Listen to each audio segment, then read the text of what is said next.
Okay, in this quick video, you're going to find out what the three most dangerous roles that parents can play in causing misbehavior with their children and also creating disharmony in the family, disconnection, and what they can do to kind of shift those roles. It's a short video, but very impactful, and one for you to use as a springboard to go out and do your own research.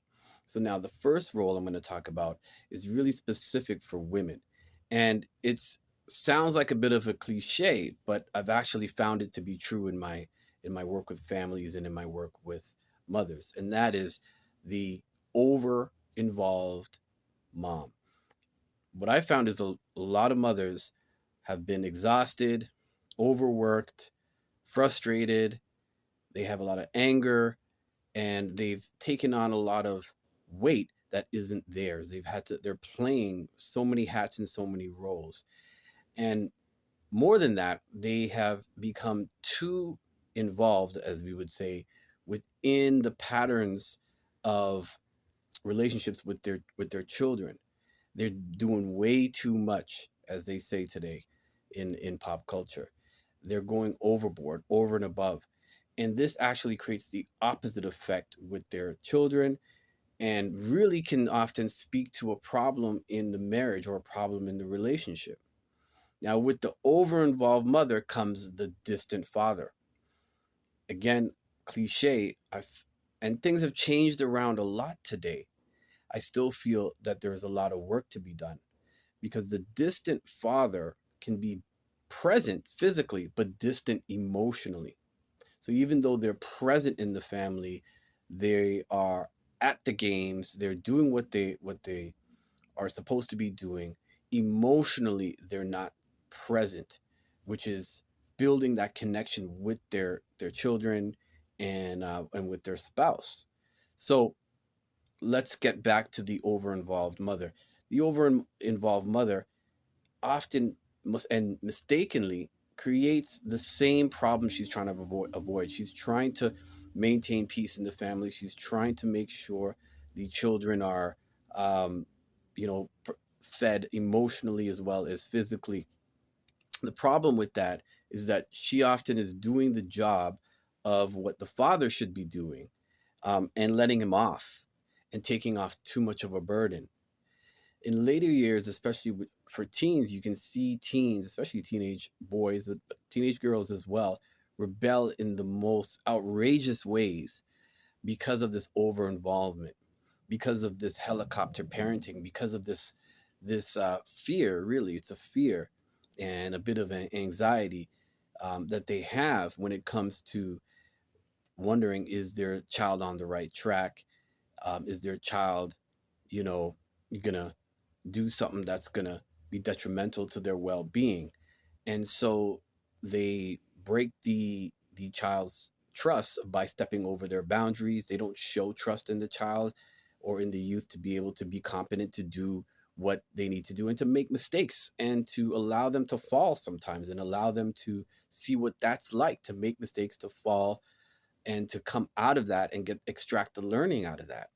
So you'll see, I used to see young people get violent, get aggressive, yell back, and all that is, when you see that, you're looking for the need behind the behavior. You're just not caught up in the behavior itself. You're looking for, well, what's behind that? And oftentimes it's a need for the child to have their own personal choice, their own personal power, which is a healthy need, a great need. And so be careful if you're a mom out there falling into this trap of being over involved, letting the your husband or your partner off the hook and stepping into areas where they can be providing some support for you as well, so it's not all on you. Oftentimes over involved mothers come in to overcompensate when they find that their husband is distant or busy, or maybe they're a single mom. And again, that's doing too much, because what message is that sending to the husband or sending to the child? It's, people say it's enabling. In a way, it is enabling. It's enabling and maintaining the status quo, which in any family system, the main problem is that there's a status quo. There's an unseen or unsaid way of functioning that can be very unhealthy for everybody, but no one addresses it. No one talks about it. And so the kids often act out in a way to bring attention to these issues. But a lot of times, parents are focused on the issue itself and not what the issue is pointing to. I want to do a whole video on that. This is supposed to be a short video. But anyway, so look out for these roles and just ask yourself, you know, what are the child's problem and what's my problem? Like, can this child navigate this on their own? Or is it an age appropriate developmental issue that they can handle on their own? How much do I need to step in? What can my partner do to step in and assist? Or what am I doing to compensate so that they can avoid facing each other? They can avoid working on their relationship, right? Am I doing too much to compensate for that? These are questions you need to ask. Now, the distant father, be careful with that role. Men can easily jump into that role, especially if they grew up with a father like that and they didn't know how to process their emotions, or they're scared of their emotions. They're scared of connection, and or they feel uh, their idea or their values of what a father is, is wrapped up into providing and protecting, but not really connecting. Be careful of playing that role. That role will lead to a lot of problems in the marriage or in your relationship with your children. The second role or the second script that people can unknowingly play in families is that of birth order. And I think birth order is something that has is understated now. It was popular before, but it still holds weight because people tend to play out their birth order position in adulthood. You'll find that not always, but for the most part, firstborns tend to play out leadership roles in their workplace environments or with their friendships. Middleborns tend to be the so-called managers or the ones that have to dispute between people, and maybe they take up occupations that reflect that. Um, the so-called baby of the family has certain traits about them that tend to follow them through adulthood. And so with every position or role comes a negative side, and and defenses and overcompensations because of that.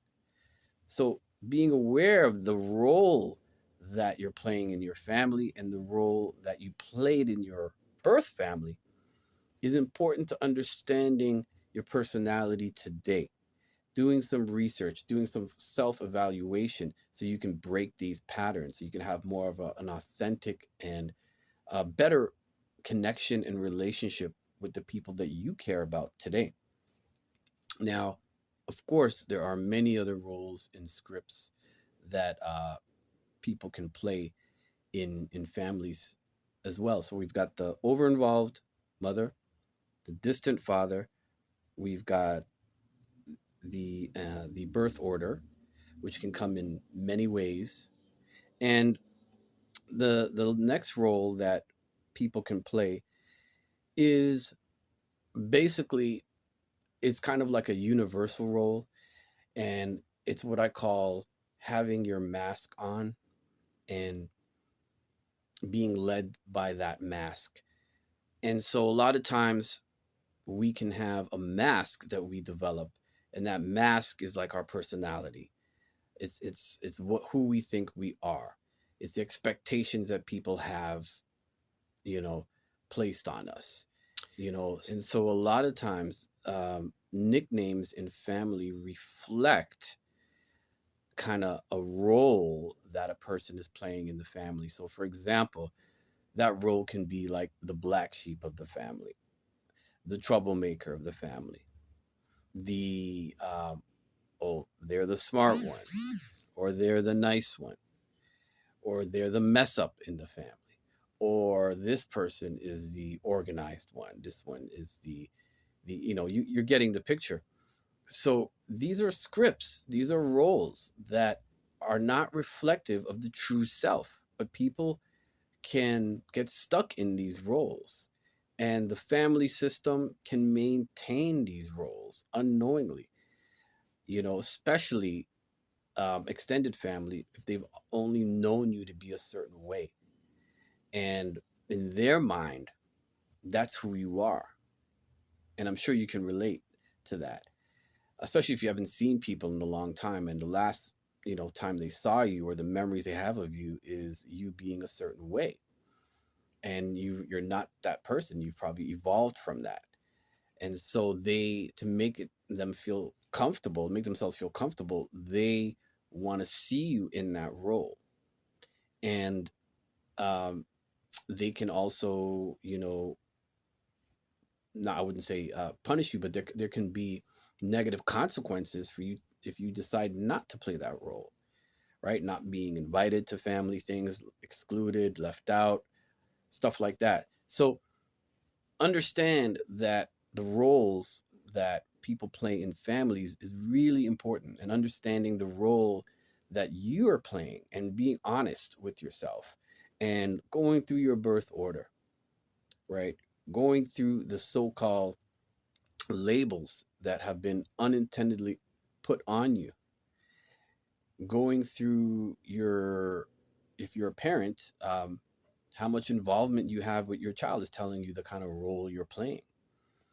And the idea or the goal is to allow flexibility and to express really more of who you are. And that is going to create some difficulty in the beginning.